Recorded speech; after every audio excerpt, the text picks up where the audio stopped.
say goodbye to this life you've known.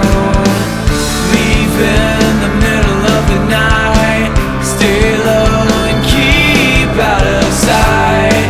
Don't look down, 'cause water coming in from all around.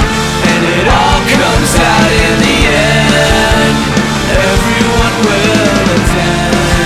And it all comes out in the end, your life. In a cave where it's dark, you can't see but the pain feels so sharp.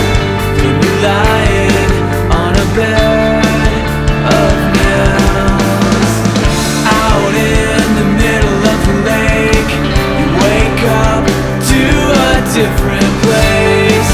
Every day is the same, quicksand slowly kills the pain. And it all comes out in the end, everyone will attend. And it all comes out in the end, your life.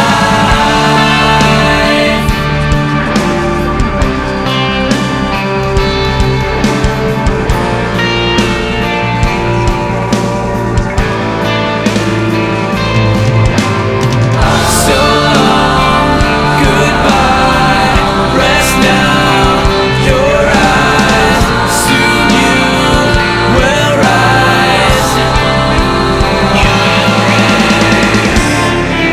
And it all comes out in the end, everyone will attend.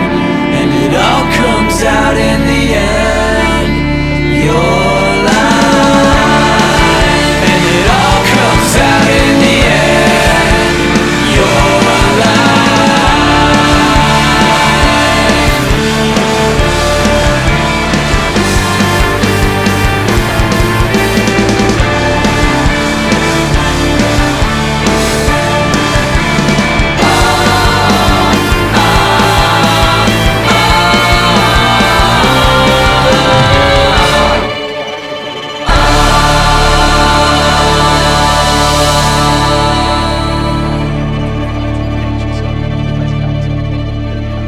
Who's this kind of psychopath who's employed by the mob to kill people in interesting ways.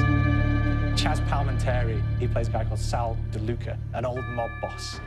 Michael Madsen playing Finn O'Leary. He's kind of worked himself from the floor, from the streets. He's got his hands dirty in the blood and the guts a couple of times. And then we had Joe Pantoliano, and he plays Arthur Arlington, who's nicknamed the Weasel. Those guys, they bring a quality and a subtlety and timing that you can't really identify or try to recreate. Bring it on, dirtbags! You start off in the afterlife mode, and that's just going to be what's going on. You're going to try to solve the mystery from the second you start. Afterlife to me brings a new element, like a new puzzle element.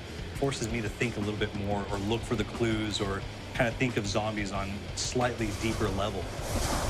You see clues throughout the map that tell you, ooh, perhaps if I'm in the afterlife, I can interact with this object, or there's some puzzle going on here that I need to be in the afterlife. Back east, I whacked a dirty dentist with one of these.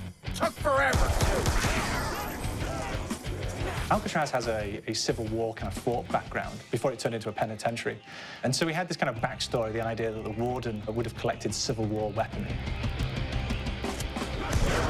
And one of them is a blundergat. It's a fictional weapon, but the idea of the combination between a blunderbuss and a Gatling gun. And possibly, there might be a way of upgrading it to a more fantastical weapon that the players may find.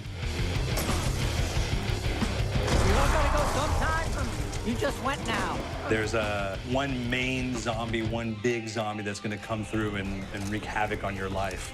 He'll lock down the perk machine, he'll close down the box, so you have to pay to get that open again. So you don't want him to interfere with your process. Now's a good time to pick a fight. Why you hurt me? It's a fun challenge. It keeps things moving forward. In terms of perks, we have a new perk called Electric Cherry.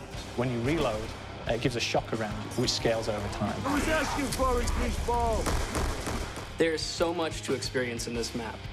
Every time I play it, there's a new tactic to take, a new experience, a new objective to go for.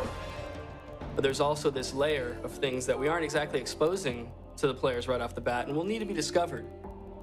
Don't let me go.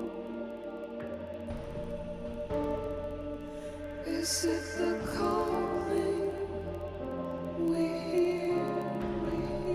We've got the undead in there, and we've got these historical elements, and these fantastic actors all seem to be with peace with each other in this kind of same world. So it's magical, and our team is incredibly excited by it. Is it